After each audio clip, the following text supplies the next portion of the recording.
ముస్లిం సామాజిక వర్గం సపరేట్ కాదు. లేదా వాళ్ళని చులకనగా చూడాల్సిన అవసరం లేదు. వాళ్ళ కుటుంబ పరిరక్షణలో వాళ్ళు చాలా బాధ్యతగా పాత్ర పోషిస్తున్నారు.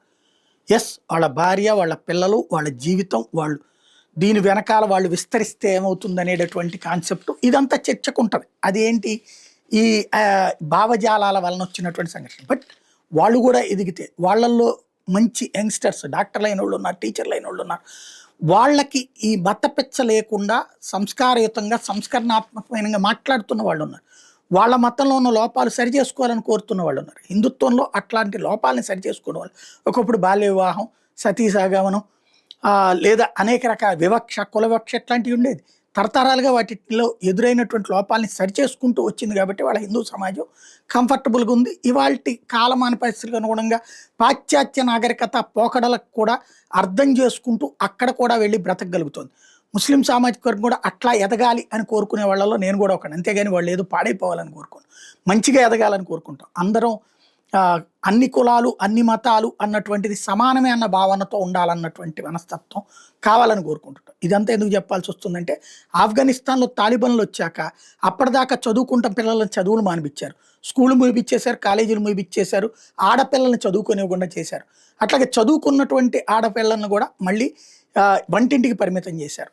అలాంటి హింస ముస్లిం సమాజంలో ఉంటే ఇక భావితరాలు ఎట్లా ఉంటాయి, మూర్ఖత్వం వైపుకి వెళ్తాయి అన్నటువంటిదే ఆవేదన భరితమైన అంశం. అయితే కొలంబియాలో మాత్రం ఇట్లాంటి బాల్య వివాహాలు, అక్కడేది ముస్లిం దేశంగా మారినటువంటి కొలంబియాలో ఇలాంటి వాతావరణం ఏదైతే పిల్లల్ని కూడా పెళ్లి చేసుకోవచ్చు, రజస్వలైన అమ్మాయిల్ని పెళ్లి చేసుకోవచ్చు, పెద్దవాళ్ళు అట్లా పెళ్లిళ్ళు చేసుకునేవాళ్ళు. దానికి వ్యతిరేకంగా అక్కడ పెట్టినటువంటి బిల్లుని ఆమోదించింది అక్కడ కొలంబియా. ఇప్పుడు కొలంబియాలో ఉన్నటువంటి ముస్లింలు చిన్న పిల్లల్ని పెళ్లి చేసుకోవడాన్ని నిషేధిస్తూ నిర్ణయం తీసుకుంది. మనం ఎప్పుడో వయోజన విద్యతో పాటుగా వివాహ వయసు 18 ఏళ్ళు చేసాం, 21 ఏళ్ళు అబ్బాయికి చేసాం.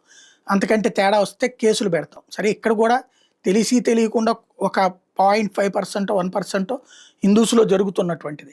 అది గ్రామీణ ప్రాంతాలు ఎక్కువగా జరుగుతుంటుంది. ముస్లిం సమాజంలో కూడా ముస్లిం సమాజంలో అయితే ఎక్కువ జరుగుతున్నటువంటి పరిస్థితి. అది ఎక్కడైనా ప్రమాదమే. ఆ పిల్లలు ఆ వయసులో ఊహ తెలియనటువంటి వయసులో పెళ్లిళ్ళు చేసుకుంటే, ఊహ తెలిసే నాటికి 2 పిల్లల తల్లులు, 3 పిల్లల తల్లులు అయితే ఆ తర్వాత అనారోగ్య సమస్యలు, ఆ పైన జీవనం, వాళ్ళని ఆ పిల్లల్ని పోషించే మానసిక స్థైర్యం ఉండక తేడా వస్తున్నటువంటి పరిస్థితి. ఒక సరైన గైడెన్స్లో పిల్లల్ని పెంచలేకపోతున్న పరిస్థితి. అందుకనే 57 ముస్లిం దేశాల్లో ఉన్నటువంటి వాళ్ళు యూరప్ దేశాల్లో పెద్దగా సస్టైన్ కాలేదు, సక్సెస్ కాలేదు.